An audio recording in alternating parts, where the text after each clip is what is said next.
રંગીલા રળિયા કાકા। એક ગામમાં રળિયા નામનો એક માણસ રહેતો હતો। એ ઘણો જ વિનમ્ર હતો।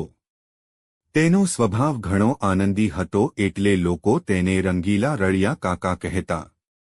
એક દિવસ બે છોકરીઓ તેલ ભરેલી બરણી લઈને શેરીમાંથી જઈ રહી હતી।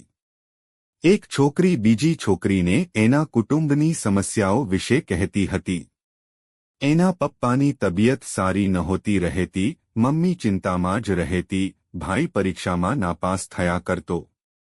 તે એના ઘરની શાંતિ માટે કાંઈ પણ કરવા તૈયાર હતી। રળિયા કાકા છોકરીઓની પાછળ જ ચાલતા હતા। એમણે છોકરીને સૂચન કર્યું કે હનુમાનજીને તેલ ચઢાવી દે। છોકરીઓ રળિયા કાકાનો આદર કરતી હતી એટલે એમણે રળિયા કાકાની વાત માની। વળી એ દિવસે શનિવાર હતો એટલે હનુમાનજીનો વાર। છોકરીએ બધું તેલ હનુમાનજીને ચઢાવી દીધું। છોકરી ઘરે ગઈ ત્યારે એની માએ એને તેલ માટે પૂછ્યું। જ્યારે માએ શું બન્યું તે જાણ્યું ત્યારે એ ખૂબ જ ગુસ્સે થઈ ગઈ। તે રાજા પાસે રળિયા કાકા સામે ફરિયાદ કરવા ગઈ। આ બાજુ રળિયા કાકા બૂટ ચંપલની દુકાનમાં બૂટ ખરીદવા ગયા। એમણે જુદી જુદી જાતના બૂટના નામ પૂછ્યા। બૂટની એક જોડીનું નામ હતું પેરજા। દુકાનદારે નામ કહ્યું પેરજા। હિન્દી ભાષામાં પેરજા એટલે પહેરી લે। એટલે રળિયા કાકા તો એ બૂટ પહેરીને ઘરે જવા લાગ્યા। દુકાનદારે પૈસા આપવા કહ્યું તો રળિયા કાકા કહે, કેમ ભાઈ? હમણાં જ તો તમે મને કહ્યું કે પેરજા એટલે કે પહેરી લે। દુકાનદાર ગુસ્સે થઈ ગયો અને રાજાને ફરિયાદ કરવા ગયો। પછી રળિયા કાકા મીઠાઈની દુકાને ગયા। એમણે જુદી જુદી મીઠાઈના નામ પૂછ્યા। દુકાનદારે મીઠાઈઓના નામ કહ્યા। એમાં ખાજા પણ હતા। ખાજા નામની મીઠાઈ આપણે નાગપંચમીના તહેવારમાં ખાતા હોઈએ છીએ। દુકાનદારે મીઠાઈનું નામ કહ્યું ખાજા। હિન્દી ભાષામાં ખાજા એટલે ખાઈ લે। રળિયા કાકા તો ખાજાનો મોટો ટુકડો ખાઈને ઘરે જવા લાગ્યા।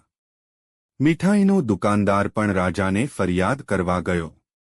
રાજાએ રળિયા કાકાને બોલાવવા એક સિપાહીને મોકલ્યો। રળિયા કાકા સરળ અને સારા માણસ તરીકે જાણીતા હોવાથી સિપાહીને થયું કે રાજાએ એમને કોઈ ઇનામ આપવા બોલાવ્યા હશે। સિપાહીએ રળિયા કાકાને કહ્યું કે તમને જે ઇનામ મળે એમાંથી મને પણ કાંઈક આપજો। રળિયા કાકાએ સિપાહીને ઇનામનો ભાગ આપવાનું વચન આપ્યું। રાજાએ રળિયા કાકાને એમની સામેની ફરિયાદો વિશે પૂછ્યું। રળિયા કાકાએ રાજાને આ બધી રમૂજી વાતો કહી।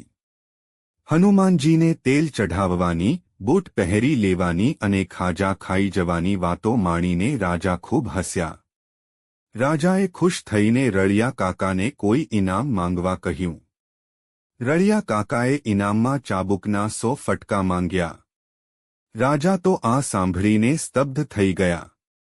રળિયા કાકાએ રાજાને કહ્યું કે એમના સિપાહીએ ઇનામનો ભાગ માંગ્યો છે, માટે આવા લોભી સિપાહીને ચાબુકના ફટકાના ઇનામનો ભાગ મળવો જ જોઈએ। પોતાના કર્મચારીઓ આવી રીતે લાંચ માંગે છે એ જાણીને રાજા ખૂબ જ ગુસ્સે થઈ ગયા। એમણે સિપાહીને કડક સજા કરી અને રળિયા કાકાને 100 સોનામહોરનું ઇનામ આપ્યું। રંગીલા રળિયા કાકા સુખેથી રહેવા લાગ્યા।